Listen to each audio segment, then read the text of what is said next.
देहरादून सचिवालय में धामी कैबिनेट की अहम मीटिंग हुई है। इसमें 11 प्रस्तावों पर कैबिनेट की मुहर लग गई है और कैबिनेट ने महिलाओं को रात्रि पाली यानी कि नाइट शिफ्ट में काम करने की मंजूरी दे दी है। रात 9 बजे से सुबह 6 बजे तक कार्य करने की मंजूरी दी गई है और इसके लिए महिला कर्मियों को लिखित में सहमति देनी होगी।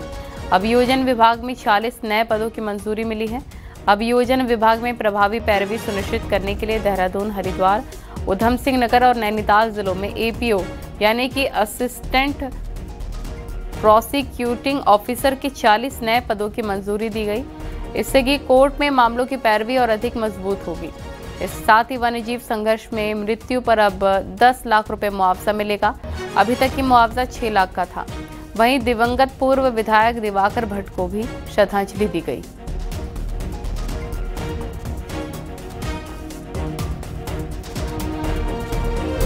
उसमें मुख्य रूप से जो मानव वन्यजीव संघर्ष में जो मुआवजा राशि थी उसको पहले 6 लाख रुपए मिलती थी, उसको बढ़ा करके 10 लाख रुपए किया गया है। जो नई श्रम संहिता कानून है उसको भी राज्य में लागू करने के लिए सहमति दी गई है। साथ ही साथ शिक्षा विभाग से संबंधित मामले जो थे न्यायालय में विचार, माननीय न्यायालय ने जो भी आदेश दिए थे उनके संबंध में पुनः परीक्षण करने के निर्देश दिए गए।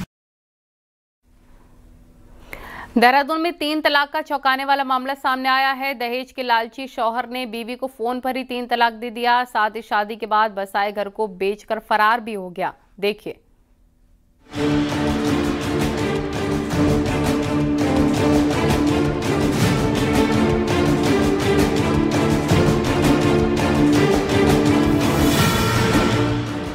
शादी के कुछ ही महीनों में एक विवाहिता दहेज की मांगों में पूरी तरह फंस गई। स्कॉर्पियो की मांग, मारपीट, धमकियां मिली। दहेज में मिली बाइक और जेवर को पति नईम ने बेच दिया। आरोप है कि नईम अपनी पत्नी पर दोस्तों के साथ शारीरिक संबंध बनाने का दबाव डालता था। इसी बीच उसने वो घर भी बेच दिया जिसे विवाहिता ने अपना भविष्य समझकर अपनाया था।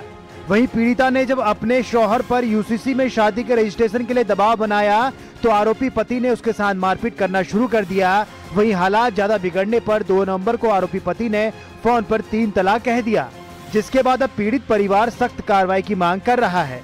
6 महीने मेरी शादी को 10 मई को मेरी शादी हुई थी। 6 महीने हो गए शादी को और मुझे दहेज के ऊपर बहुत टॉर्चर किया जा रहा है। वो मुझे 2 नवंबर को मेरी बहन के घर छोड़कर गए थे। वहाँ पर उन्होंने मुझे 3 तलाक बोला था और मैंने घर में किसी को नहीं बताया। मेरी बहन थी, उन्होंने सुन लिया था। उनकी बहन बोलती थी भाई हम कहाँ फंस गए, हमें कुछ सामान नहीं मिला। तब पहले तो 6 महीने तक मतलब इनको प्रताड़ित किया जा रहा था जहेज के प्रति। हाँ जी। फिर उसके बाद इसने लड़की ने बोला, आयशा ने नईम से बोला कि वो कि आप रजिस्ट्रेशन करा लीजिए। तो रजिस्ट्रेशन का नाम सुनने के बाद उसने इससे मार पिटाई और मतलब इससे जो भी लड़ाई झगड़ा करके इसको छोड़ दिया, मतलब धक्का मुक्का करके बाहर छोड़ गया। फिर उसने अपने भाई बहन को बोला कि फोन किया इसने, तो वो इसको लेकर गए। शिकायत के बाद पुलिस ने नईम, इरशाद और नईमा पर केस दर्ज कर लिया है। सभी आरोपी घर बेचकर फरार बताए जा रहे हैं। पुलिस उनकी तलाश तेज कर चुकी है। उसके पति द्वारा 6 माह शादी के उपरांत ही उसको 3 तलाक कहकर उसको घर से निकाल दिया गया। साथ ही साथ जिस घर में वो अपने पति के साथ निवासरत थी उस घर को भी उसने एक अपने परिचित को भेज दिया। जो परिचित थी उसकी शादी में एक मध्यस्थता के रूप में उसने शादी कराई थी। और भी अन्य आरोप इसमें पीड़िता द्वारा लगाए गए प्रार्थना पत्र पर, जिसमें मुस्लिम महिला विवाह के अधिकारों अधिनियम के तहत 2019 के तहत मुकदमा दर्ज हुआ। दहेज, धमकियों, शारीरिक शोषण और फोन पर 3 तलाक का मामला कई गंभीर सवाल खड़े करता है। पीड़िता न्याय की मांग पर अडिग है और अब नजरें पुलिस की कार्रवाई पर टिकी हैं। सतेंद्र बर्तवाल, न्यूज़ 18, देहरादून।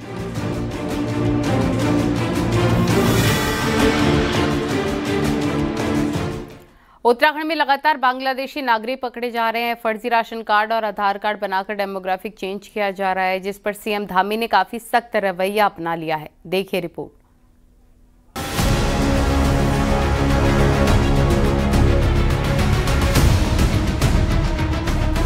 उत्तराखंड की डेमोग्राफी में बदलाव लगातार हो रहा है।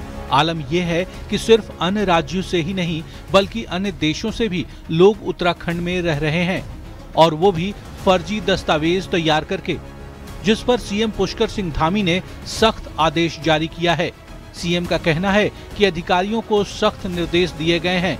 पिछले 10 सालों का रिकॉर्ड देखा जाए जिसमें राशन कार्ड, आधार कार्ड, वोटर कार्ड और बिजली कनेक्शन शामिल हैं। सभी फर्जीवाड़े की सघन जांच की जाएगी और दोषियों के खिलाफ कड़ी कार्रवाई होगी। इसमें नेपाल और बांग्लादेश के लोग भी शामिल हैं।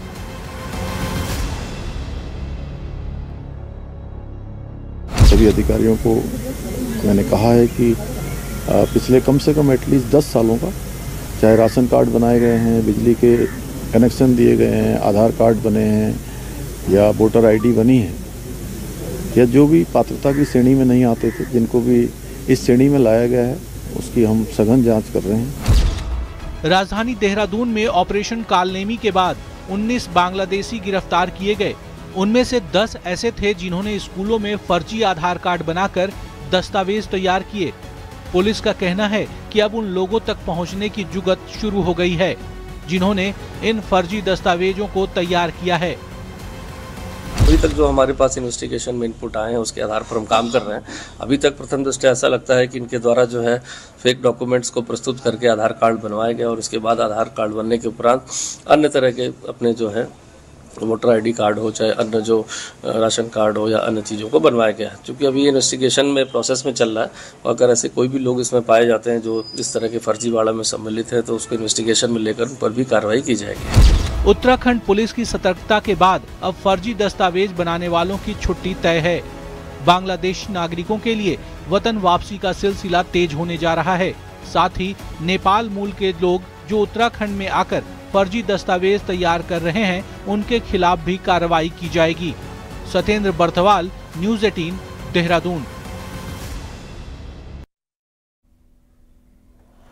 रुड़की के पिरान कलियर इलाके में अवैध मजार पर बुलडोजर चला। सरकारी जमीन पर बने इस मजार को प्रशासन ने बुलडोजर चलाकर ध्वस्त किया। इस दौरान ज्वाइंट मजिस्ट्रेट सीओ समेत भारी संख्या में पुलिस फोर्स तैनात थी और ये तस्वीरें भी आप देख सकते हैं।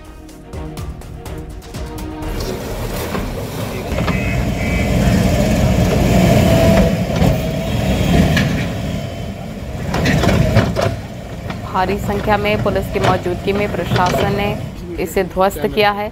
अतिक्रमण पर प्रशासन का बुलडोजर लगातार चल रहा है।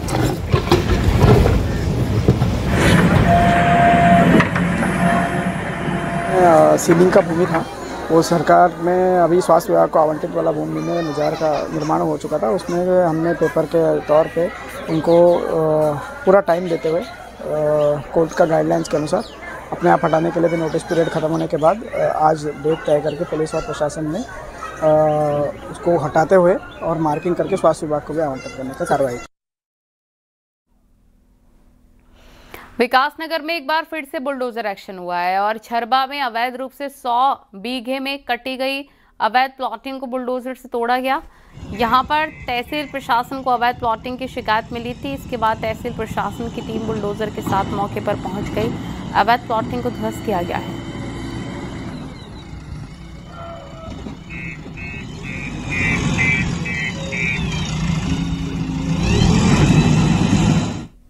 देहरादून में अतिक्रमण न हटा पाने वाले अधिकारी अब नपेंगे। डीएम ने अब अधिकारियों की जवाबदेही तय करने का फैसला लिया है। डीएम ऑफिस में फॉरेस्ट, सिंचाई समेत सभी डिपार्टमेंट के अधिकारियों की मीटिंग हुई। इसमें सरकारी जमीनों पर हुए अतिक्रमण हटाने की डेडलाइन तय करने को कहा गया। उस डेट तक अगर अतिक्रमण नहीं हटा तो जिम्मेदार अधिकारियों पर कार्रवाई करने की बात कही गई है। दरअसल जिले में सरकारी भूमि पर अतिक्रमण के मामलों को देखते हुए डीएम ने सभी विभागों को सरकारी भूमि अतिक्रमण मुक्त करने की दिशा में तेजी लाने के निर्देश दिए हैं। और अधिकारी इसमें रुचि नहीं ले रहे या इनएक्टिव हैं, इंडिसाइसिव हैं, उनके अगेंस्ट पहले भी कार्रवाई की गई है और आज फिर वार्न किया गया है कि उसमें स्ट्रिक्ट डिसिप्लिनरी एक्शन उनके अगेंस्ट इनिशिएट होगा, चाहे किसी भी लिमिट तक जाना पड़े। कुमाऊं मंडल के आईजी रिदम अग्रवाल के निर्देश पर यूपी उत्तराखंड बॉर्डर पर पुलिस सख्त अभियान चलाकर कार्रवाई कर रही है। रुद्रपुर और ट्रांजिट कैंप थाना पुलिस ने रुद्रपुर डिग्री कॉलेज के पास बॉर्डर पर बैरियर लगाकर यूपी से आने वाले हर वाहन की चेकिंग की है। इस दौरान पुलिस काली फिल्म वाली गाड़ियों, हूटर बजाने वाली गाड़ियों के खिलाफ ताबड़तोड़ कार्रवाई करते हुए उन्हें सीज करती नजर आई है। आज रुद्रपुर रामपुर बॉर्डर यूपी में हमारी चेकिंग चल रही है।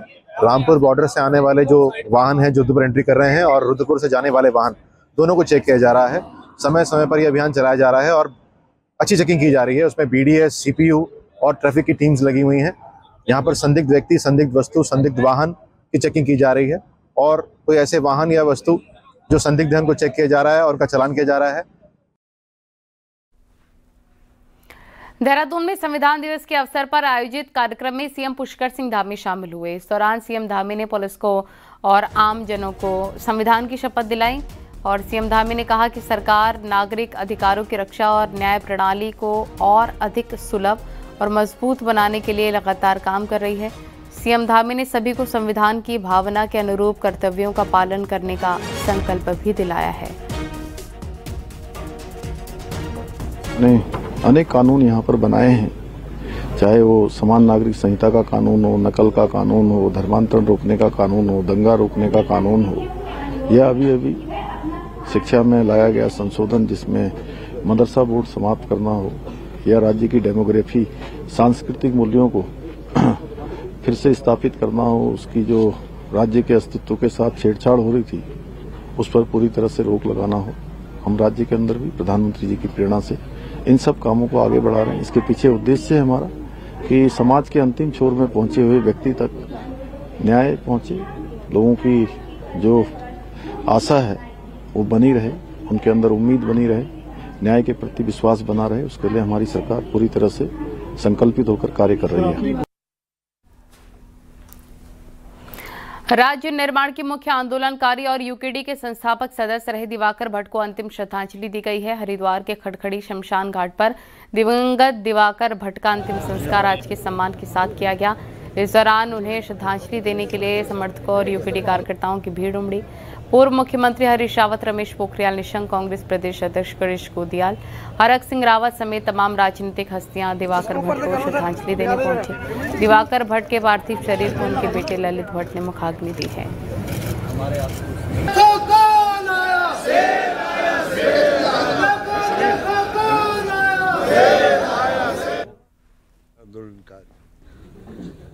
जिन्होंने राज्य निर्माण आंदोलन को एक नई धार देने का काम किया, और यदि मैं कहूँ कि वो हमारे राज्य निर्माण आंदोलन के अग्रगणी नेताओं में से थे।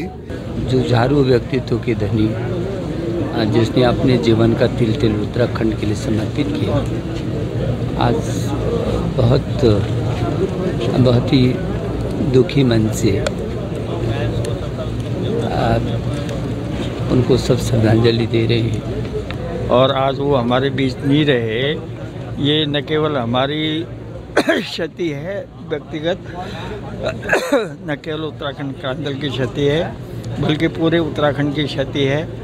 और उसके लिए यही कहा जा सकता है कि अब हम लोगों को उनके बताए हुए, उनके विचार किए हुए बिंदु काम करना चाहिए।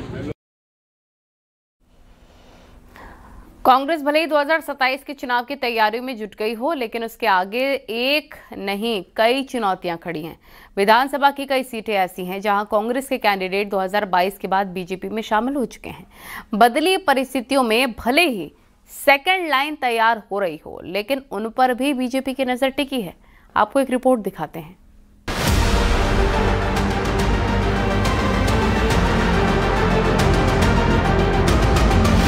2027 में होने वाला उत्तराखंड विधानसभा का चुनाव कुछ खास है।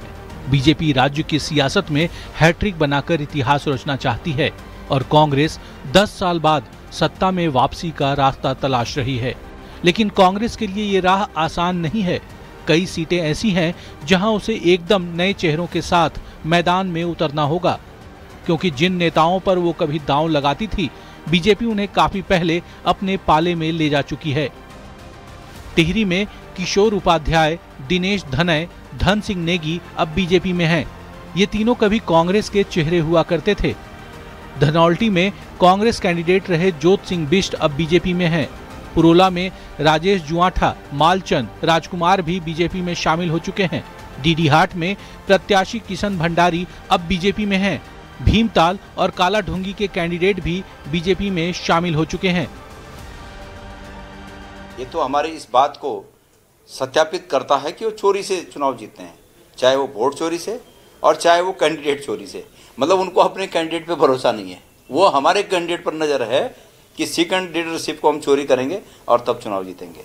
मैं प्रदेश की जनता का आह्वान करना चाहता हूं कि इन चोरों को सबक आपकी ताकत सिखा सकती है। कांग्रेस के आगे चुनौती सिर्फ सत्ता में वापसी की ही नहीं है, बल्कि अपने नेताओं को पार्टी में टिकाए रखने की भी है। इन दिनों कांग्रेस में बैठकों का दौर तेज है, रणनीति पर मंथन जारी है। बीजेपी का कहना है कि कांग्रेस को नेता खोजे नहीं मिलेंगे। आने वाले चुनाव तो कांग्रेस की स्थिति होगी, जो बचे खुचे के नाम के नेता हैं वो भी पार्टी छोड़ देंगे, क्योंकि डूबते हुए जहाज पर कोई सवारी नहीं करना चाहता। कई नेता हमारे भी संपर्क में हैं, वो समय का इंतजार कर रहे हैं और आने वाले समय में कांग्रेस की स्थिति पिछली बार से भी बुरी होने वाली है, यह मैं कहना चाहता हूँ। 2027 का ये चुनाव सिर्फ कुर्सी का नहीं, साख, रणनीति और संगठन की असली परीक्षा बनने जा रहा है। बीजेपी अपनी हैट्रिक के नारे के साथ मैदान में है और कांग्रेस अपने बिखरते कुनबे को समेटकर वापसी की जंग लड़ रही है। न्यूज़ 18 के लिए देहरादून से सुनील नौप्रभात की रिपोर्ट।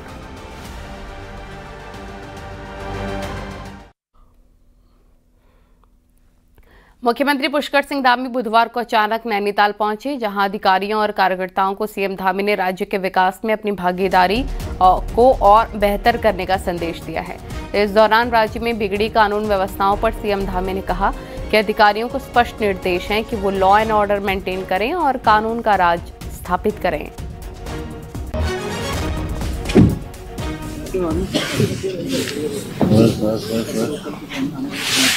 कई बार कुछ विषयों का कोर्ट संज्ञान लेता है तो हम माननीय न्यायालय का पूरा सम्मान करते हुए हमारा प्रशासन उस दिशा में भी काम करता है।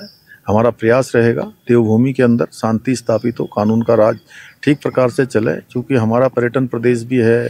तीर्थालु श्रद्धालु बड़ी संख्या में देश भर के लोग आते हैं, उनको देवभूमि सुरक्षित और शांत महसूस होनी चाहिए, दिखाई देनी चाहिए राज्यवासियों को भी। और अब आपको दिखाते हैं पहाड़ टॉप 10 न्यूज। रुड़की पुलिस ने ऑपरेशन काल नेमी के तहत 12 ढोंगी बाबाओं को गिरफ्तार कर लिया है और पकड़े गए ये बाबा महाराष्ट्र, सहारनपुर, छत्तीसगढ़, मुजफ्फरनगर, इंदौर और मेरठ के रहने वाले हैं। चंपावत पुलिस ने लोहा घाट में स्मैक के साथ 3 युवकों को गिरफ्तार कर लिया है।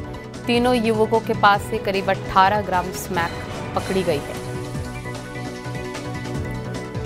विकासनगर के नगर पालिका क्षेत्र में वार्ड नंबर 4 और 5 में सीवर लाइन का काम हुए बिना ही रोड बनना शुरू हो गई, जिससे लोगों में काफी ज्यादा नाराजगी है। हरिद्वार में चल रहे आंगनवाड़ी वर्कर्स के धरने को कांग्रेस ने समर्थन दिया है। हरक सिंह रावत ने आंगनवाड़ी के धरने को समर्थन दिया। रामनगर में जिला विकास प्राधिकरण का विरोध होने लग गया है। यहाँ के कई गांवों को अब इससे जोड़ दिया गया है, जिसका लोग विरोध कर रहे हैं।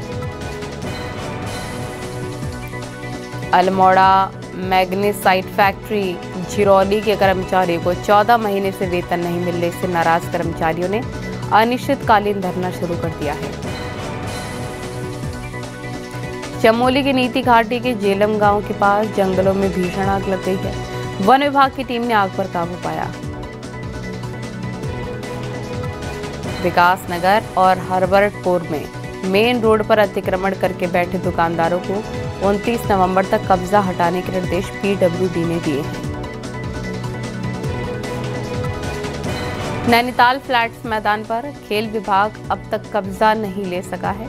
बुधवार को खेल विभाग के अधिकारी और मजिस्ट्रेट फील्ड और पवेलियन भवन पर कब्जा लेने आए, लेकिन सिर्फ खानापूर्ति करके लौट गए। उत्तरकाशी के बड़कोट में संविधान दिवस के मौके पर विधिक जागरूकता शिविर का आयोजन हुआ है, जहां छात्र छात्राओं को संविधान के बारे में बताया गया है। पिछले कुछ दिनों से उत्तराखंड में विशेषकर कि गढ़वाल क्षेत्र में मानव वन्यजीव संघर्ष के मामलों में बढ़ोतरी देखने को मिल रही है। इसमें कई लोग घायल हुए तो कईयों को अपनी जान तक गंवानी पड़ी है। गुलदार के साथ भालुओं के भी हमले बढ़ गए हैं। बीजेपी के गढ़वाल सांसद ने इन समस्याओं को लेकर केंद्रीय वन एवं पर्यावरण मंत्री भूपेंद्र यादव से मुलाकात की, उन्हें इस समस्याओं के बारे में अवगत कराया। साथ ही कहा कि भारतीय वन्यजीव संस्थान या दूसरी संस्थानों से मानव वन्यजीव संघर्ष पर एक विस्तृत अध्ययन कराया जाए, ताकि इसके वास्तविक कारणों की पहचान कर प्रभावी समाधान निकाला जा सके।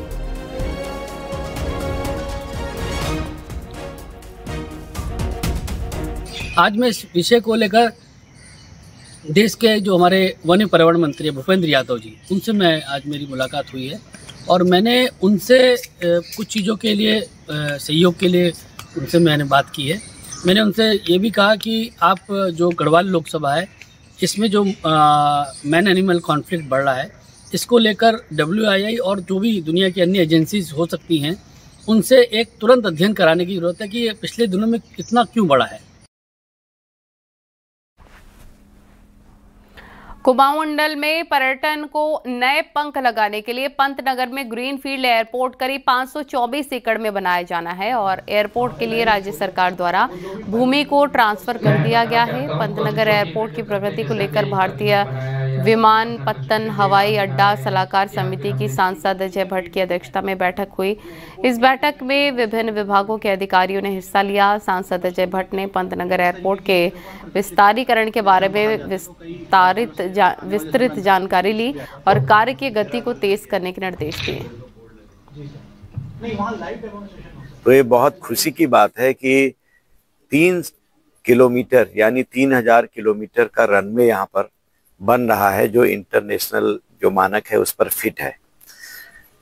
इसमें कितनी व्यवस्थाएं हुई हैं, कितनी जगह मिली है, प्रोग्रेस क्या हुई है, क्योंकि ये सैंक्शन हो गया है, 380 करोड़ रुपए इसका मिल भी गया है, तो 700 एकड़ जमीन हमको हमारी सरकार ने दे दी है। और इस बीच हांगकांग से बड़ी खबर आ रही है, जहां की हाई राइज बिल्डिंग में भीषण आग लग गई है। आग में झुलसकर 13 लोगों की मौत की खबर सामने आ रही है। आग की भयावहता का अंदाजा उसकी लपटों को देखकर आप लगा सकते हैं। ये देखिए, पूरी की पूरी बिल्डिंग ही जल गई।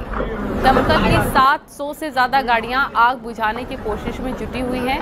ये 2 तस्वीरें आप देखकर अंदाजा लगा सकते हैं कितनी भीषण तरीके से आग लगी है हाई राइज बिल्डिंग में। इतनी बड़ी बड़ी इमारतें बनाई जाती हैं बड़े बड़े शहरों में, और अचानक से ही आग लगी, पूरी की पूरी बिल्डिंग जलकर राख हो गई। ये बड़ी खबर आपको हम बता रहे हैं हांगकांग से। कई लोगों की मौत। आग क्यों लगी है, कैसे लगी है, इसके बारे में अभी तक जानकारी नहीं मिल पाई है कि आग लगी कैसे है। 700 से ज़्यादा फायर फाइटर्स की गाड़ियां मौके पर मौजूद हैं। हांगकांग के ये हाई राइज अपार्टमेंट में भीषण आग लग गई है। ये तस्वीर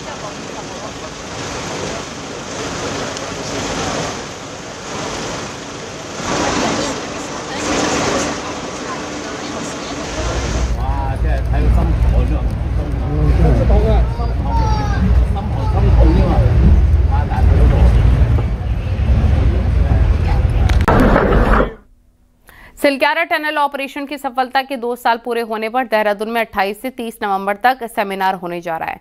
world summit on disaster management पर आयोजित इस सेमिनार में हिमालयी क्षेत्रों में समय समय पर आने वाली आपदा, उनसे बचाव के तरीके, आपदा आने के कारण क्या बनते हैं, उन पर डिस्कशन किया जाएगा। गवर्नर गुरमीत सिंह, मुख्यमंत्री पुष्कर सिंह धामी समेत साइंटिस्ट, शिक्षाविद इस समिट में हिस्सा लेंगे। विदेशों से भी समिट पर चर्चा के लिए विशेषज्ञों को बुलाया गया है, जो वहां आपदा के समय के किए जाने वाले उपायों को साझा करेंगे। विश्व सम्मेलन है जिसका आयोजन उत्तराखंड राज्य करने जा रहा है 28 तारीख से 30 तारीख तक। प्रसन्नता की बात यह है कि 40 से ज्यादा नॉलेज पार्टनर्स आ रहे हैं जो दुनिया भर से हैं। कई देशों के एम्बेसडर्स आ रहे हैं, एजुकेशनिस्ट आ रहे हैं, साइंटिस्ट आ रहे हैं, प्रैक्टिशनर्स आ रहे हैं। तो कुल मिला के जो हमारे पास सत्र हैं, हमारे कई प्लेनरी सेशंस हैं, लगभग 8 हमारे प्लेनरी सेशंस हैं, टेक्निकल सेशंस हैं 24 से ज्यादा, विभिन्न विषयों में हैं। खबरें जारी हैं, रुकेंगे छोटे से ब्रेक के लिए।